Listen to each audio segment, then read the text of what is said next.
Setiap orang yang masuk hadirat Allah pasti hidupnya akan diubahkan. Bicara darah Yesus bicara tentang apa? Bicara tentang ekspresi daripada kasih Allah.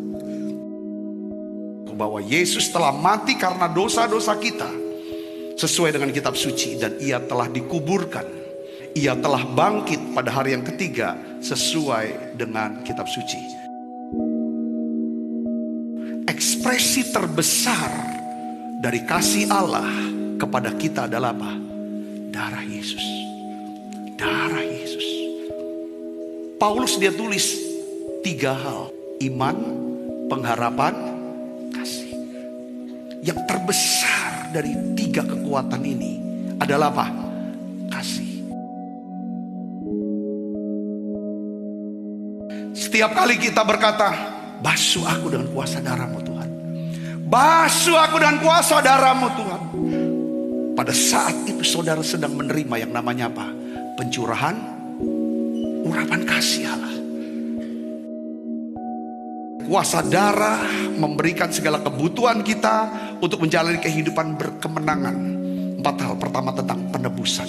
Kita menerima penebusan dan pengampunan dosa melalui darah Yesus. Bicara darah Yesus, bicara apa? Kasih Yesus.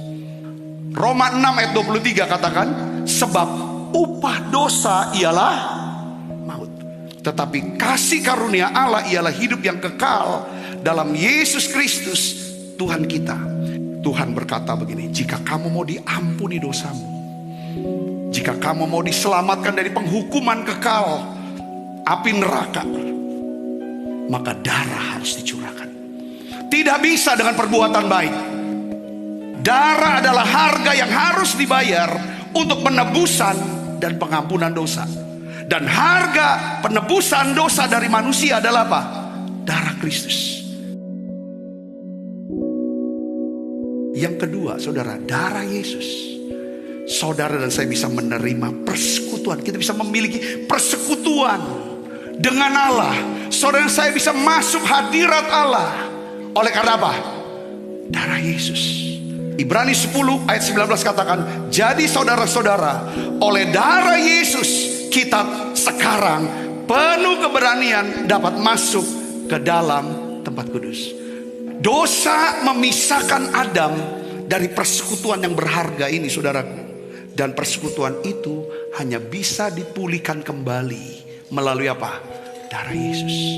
Makanya dalam 2 Korintus 5 ayat 19 katakan, sebab Allah mendamaikan dunia dengan dirinya oleh siapa? Kristus, dengan tidak memperhitungkan pelanggaran mereka. Ia telah mempercayakan berita perdamaian ini kepada kami.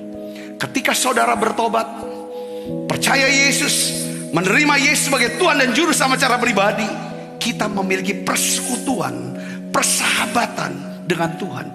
Kita dikenal sebagai siapa? Ini sahabat Allah. Yang ketiga, darah. Oleh darah Yesus, oleh bilur Yesus, kita bisa menerima mujizat kesembuhan ilahi.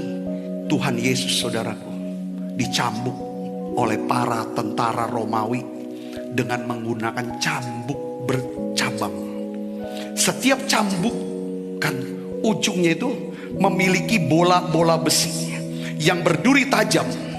Setiap cambukan, saudara, itu dihujamkan, des, lalu ditarik kembali, saudara. Maka keluar yang namanya darah dan potongan-potongan daging yang tercambik.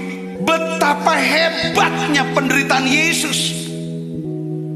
Dia berdarah-darah. Tidak ada satu penyakit pun yang tidak bisa disembuhkan oleh darah Yesus.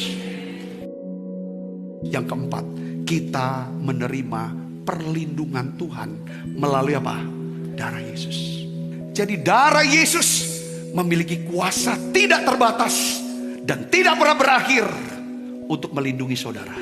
Kita bisa menggunakan, saudara, darah Yesus ke atas pintu-pintu kehidupan kita dengan iman.